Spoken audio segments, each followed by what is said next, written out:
ಈಗ 30 ಜಿಲ್ಲೆಯ 30 ಸುದ್ದಿಗಳನ್ನು ನೋಡ್ಕೊಂಬೋಣ.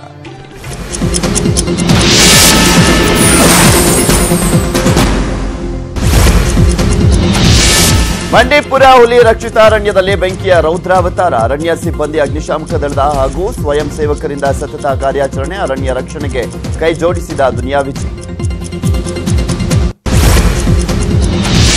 ನೆಲಮಂಗಲ ತಾಲೂಕಿನ ಚನ್ನೋಹಳ್ಳಿ ಗ್ರಾಮದಲ್ಲಿ ಬೆಂಕಿ ಅವಘಡ. 16 ಎಕರೆ ನೀಲಗಿರಿ ತೋಪಿಗೆ ಆಕಸ್ಮಿಕ ಬೆಂಕಿ. ಲಕ್ಷಾಂತರ ರೂಪಾಯಿ ಮೌಲ್ಯದ ನೀಲಗಿರಿ ಮರಗಳ ನಾಶ.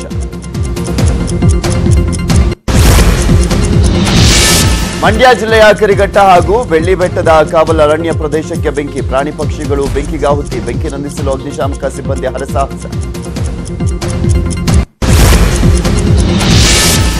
ಮೈಸೂರಿನ ಮಂಡಕಹಳ್ಳಿ ಚಿರತೆ ಪ್ರತ್ಯಕ್ಷ. ಸಿಸಿಟಿವಿಯಲ್ಲಿ ಚಿರತೆ ದೃಶ್ಯ ಸೆರೆ. ಆತಂಕದಲ್ಲಿ ಜನರು. ಚಿರತೆ ಹಿಡಿಯುವಂತೆ ಒತ್ತಾಯ. ಚನ್ನಪಟ್ಟಣದಲ್ಲಿ ಫೇಸ್ಬುಕ್ ವಾರ್. ಯೋಗೇಶ್ವರ್ ಬೆಂಬಲಿಗರಿಂದ ಸಿಎಂ ಎಚ್ಡಿಕೆ ಹಾಗೂ ಸಚಿವ ಡಿಕೆಶಿಗೆ ಟಾಂಗ್. ನಾವು ಭಿಕ್ಷುಕರಲ್ಲ, ನಮ್ಮ ನಿಷ್ಠೆ ಯೋಗೇಶ್ವರ್ಗೆ ಮಾತ್ರ ಎಂದು ಎಚ್ಚರಿಕೆ. ಮಾನವೀಯತೆ ಮೆರೆದ ಚಿತ್ರದುರ್ಗ ಸಂಸದ ಚಂದ್ರಪ್ಪ. ಅಪಘಾತದಲ್ಲಿ ಗಾಯಗೊಂಡವರನ್ನ ಆಸ್ಪತ್ರೆ ಸೇರಿಸಲು ಸಹಕಾರ. ಚಿತ್ರದುರ್ಗದಿಂದ ಪಾವಗಡಕ್ಕೆ ತೆರಳುತ್ತಿದ್ದಾಗ ಸಹಾಯ. ದಾವಣಗೆರೆಯಲ್ಲಿ ದವಸ ಧಾನ್ಯ ದಾನ ಮಾಡಿದ ದರ್ಶನ್ ಅಭಿಮಾನಿಗಳು. ನಗರದ ವಿವಿಧ ಅನಾಥಾಶ್ರಮಗಳಿಗೆ ಅಕ್ಕಿ, ಬೆಳೆ ಸೇರಿದಂತೆ ವಿವಿಧ ವಸ್ತುಗಳ ದಾನ. ಪುಡಿ ರೌಡಿಗಳಿಂದ ನಂದಿನಿ ಬಾರ್ ಮೇಲೆ ದಾಳಿ. ರಾಡ್ ಹಾಗೂ ದೊಣ್ಣೆಗಳಿಂದ ಸಿಬ್ಬಂದಿ ಮೇಲೆ ಹಲ್ಲೆ. ಕೋಲಾರ ಹೊರವಲಯದ ಅಮ್ಮೇರಹಳ್ಳಿ ಬಳಿ ತಡರಾತ್ರಿ ಘಟನೆ. ಪುಲ್ವಾಮಾ ದಾಳಿಯಲ್ಲಿ ಹುತಾತ್ಮರಾದ ಯೋಧ ಗುರು ಕುಟುಂಬಕ್ಕೆ ನೆರವು. ಪುರುವಂಕರ ಸಂಸ್ಥೆಯ ಉದ್ಯೋಗಿಗಳಿಂದ ಪರಿಹಾರ ನಿಧಿ ಸ್ಥಾಪನೆ. ನಿಧಿಗೆ ಬಂದ ಹಣ ಯೋಧನ ಕುಟುಂಬಕ್ಕೆ ಹಸ್ತಾಂತರ. ವೇಶ್ಯಾವಾಟಿಕೆ ನಡೆಸ್ತಾ ಇದ್ದ ಮನೆಯ ಮೇಲೆ ಪೊಲೀಸರ ದಾಳಿ. ಚಿತ್ರದುರ್ಗದ ವಿದ್ಯಾನಗರದ ಮನೆಯೊಂದರಲ್ಲಿ ಯುವಕನ ಬಂಧನ. 2 ಯುವತಿಯರ ರಕ್ಷಣೆ.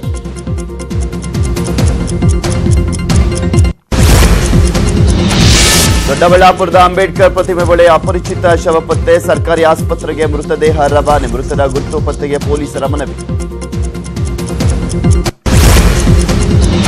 ಮದುವೆಗೆ ಕೂಡಿಟ್ಟಿದ್ದ ಹಣ ಒಡವೆ ಕಳ್ಳತನ. ಅಬ್ದುಲ್ ಎಂಬುವರ ಮನೆ ಬಾಗಿಲು ಒಡೆದು 2 ಲಕ್ಷ ಹಣ ಹಾಗೂ 35 ಗ್ರಾಂ ಚಿನ್ನ ಕಳುವು. ಹಾಸನದ ಸಕಲೇಶಪುರದಲ್ಲಿ ಘಟನೆ. ಚಿಕ್ಕಬಳ್ಳಾಪುರ ಕ್ಷೇತ್ರದಲ್ಲಿ ನನಗೆ ಟಿಕೆಟ್ ಕೊಡ್ತಾರೆ, ಆ ಭರವಸೆಯಿಂದ ನಾನು ಕೆಲಸ ಮಾಡ್ತಾ ಇದ್ದೇನೆ. ನೆಲಮಂಗಲದಲ್ಲಿ ಸಂಸದ ವೀರಪ್ಪ ಮೊಯ್ಲಿ ಹೇಳಿಕೆ. ಮಂಗಳೂರಿನ ಸಬ್ ಜೈಲಿನಲ್ಲಿ ರೌಡಿಗಳು ಕೈದಿಗಳ ಗಲಾಟೆ. ಕಮಿಷನರ್ ಸಂದೀಪ್ ಪಾಟೀಲ್ ನೇತೃತ್ವದಲ್ಲಿ ದಾಳಿ. ಕೈದಿಗಳಿಗೆ ಎಚ್ಚರಿಕೆ. ನಾಯಿಗಳ ದಾಳಿಗೆ ಜಿಂಕೆ ಬಲಿ. ಉತ್ತರ ಕನ್ನಡದ ಶಿರಸಿಯ ಉಲ್ಲಾಳದಲ್ಲಿ ಘಟನೆ. ಅರಣ್ಯ ಇಲಾಖೆ ಸಿಬ್ಬಂದಿಯಿಂದ ಜಿಂಕೆಯ ಸಂಸ್ಕಾರ. ಗೋಬ್ಯಾಕ್ ಎಂದಿದ್ದಕ್ಕೆ ಶೋಭಾ ಕರಂದ್ಲಾಜೆ ಕಿಡಿ. 10 ರಿಂದ 12 ಹುಡುಗರನ್ನ ಮುಂದೆ ಬಿಟ್ಟು ಈ ರೀತಿ ಮಾಡಿಸುತ್ತಿದ್ದಾರೆ. ನನ್ನ ಜೊತೆ ಚರ್ಚೆಗೆ ಬನ್ನಿ, ಆಮೇಲೆ ಟಿಕೆಟ್ ಕೇಳಿ ಎಂದು ಸ್ವಪಕ್ಷೀಯರಿಗೆ ಟಾಂಗ್. ಬಿಜೆಪಿಯವರು ಸರ್ಕಾರ ಸ್ಥಿರಕ್ಕೆ ಯತ್ನಿಸ್ತಾ ಇದ್ದಾರೆ. ರಾಜ್ಯದ ಜನತೆ ಬಿಜೆಪಿಗೆ ಚೀಮಾರಿ ಹಾಕಿದೆ. ಶಿವಮೊಗ್ಗದಲ್ಲಿ ಸಚಿವ ಖಾದರ್ ವಾಗ್ದಾಳಿ. ಹುಲಿಗೆ ವಿಷ ಹಾಕಿ ದನದ ಮಾಂಸವಿಟ್ಟು ಕಿಡಗೇಡಿಗಳು. ಗರ್ಭಾವಸ್ಥೆಯಲ್ಲಿ ಹುಲಿ ಸಾವು. ಚಿಕ್ಕಮಗಳೂರಿನ ಹೆಬ್ಬೆ ಅರಣ್ಯ ವಲಯದಲ್ಲಿ ಘಟನೆ. ಈಶ್ವರನಿಗೆ ಸೂರ್ಯನ ಕಿರಣ ಸ್ಪರ್ಶ. ಬಳ್ಳಾರಿಯ ಕಮಲಾಪುರದ ಈಶ್ವರ ದೇವಸ್ಥಾನದಲ್ಲಿ ಸೂರ್ಯರಶ್ಮಿ ಸ್ಪರ್ಶ. ಹೆಚ್ಚಾಗುತ್ತಿದೆ ಭಕ್ತರ ದಂಡು. ಸರ್ಕಾರದ ವಿವಿಧ ಯೋಜನೆಗಳ ಪ್ರಚಾರ. ಸಾರ್ವಜನಿಕ ಸಂಪರ್ಕ ಹಾಗೂ ವಾರ್ತಾ ಇಲಾಖೆಯಿಂದ ಕಾರ್ಯಕ್ರಮ. ರಾಯಚೂರು ಬಸ್ ನಿಲ್ದಾಣದಲ್ಲಿ ಜಿಲ್ಲಾಧಿಕಾರಿಗಳ ಚಾಲನೆ. ರಾಜ್ಯ ಸರ್ಕಾರ ವರ್ಗಾವಣೆ ದಂಧೆ ನಡೆಸ್ತಾ ಇದೆ. ಅಧಿಕಾರಿಗಳನ್ನ ಹೋಲ್ಸೇಲ್ ಆಗಿ ವರ್ಗಾವಣೆ ಮಾಡ್ತಾ ಇದೆ. ಹುಬ್ಬಳ್ಳಿಯಲ್ಲಿ ಜಗದೀಶ್ ಶೆಟ್ಟರ್ ಆರೋಪ. ಕೊಪ್ಪಳದ ಹುಲಗಿ ಗ್ರಾಮ ಪಂಚಾಯಿತಿ ಅವ್ಯವಹಾರದ ಆರೋಪ. ಜಿಲ್ಲಾಧಿಕಾರಿಗೆ ದೂರು ನೀಡಿದ್ದಕ್ಕೆ ಬೆದರಿಕೆ. ಪಿಡಿಒ ಹಾಗೂ ಗ್ರಾಮ ಪಂಚಾಯಿತಿ ಸದಸ್ಯರ ಮೇಲೆ ಆರೋಪ.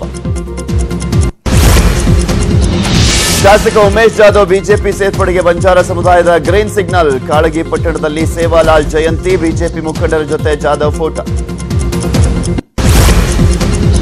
ಬೀದರ್ ತಾಲೂಕಿನ ಜನವಾಡ ಗ್ರಾಮದಲ್ಲಿ ಕುಡಿಯುವ ನೀರಿನ ಸಮಸ್ಯೆ. ಕಿಲೋಮೀಟರ್ ಗಟ್ಟಲೆ ನೀರಿಗಾಗಿ ಓಡಾಟ. ಅಧಿಕಾರಿಗಳ ವಿರುದ್ಧ ಅಸಮಾಧಾನ.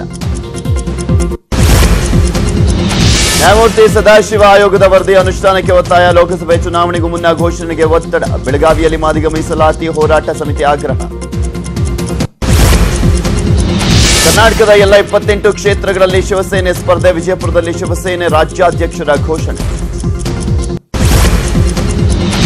ಬಾದಾಮಿ ತಾಲೂಕಿನ ಕೆರೂರಿನಲ್ಲಿ ಕೆರೂರು ಹಬ್ಬ ಕಾರ್ಯಕ್ರಮಕ್ಕೆ ಜಿಲ್ಲಾ ಪಂಚಾಯತ್ ಸಿಇಒ ಚಾಲನೆ. ಅನೇಕ ಗಣ್ಯರು ಭಾಗಿ.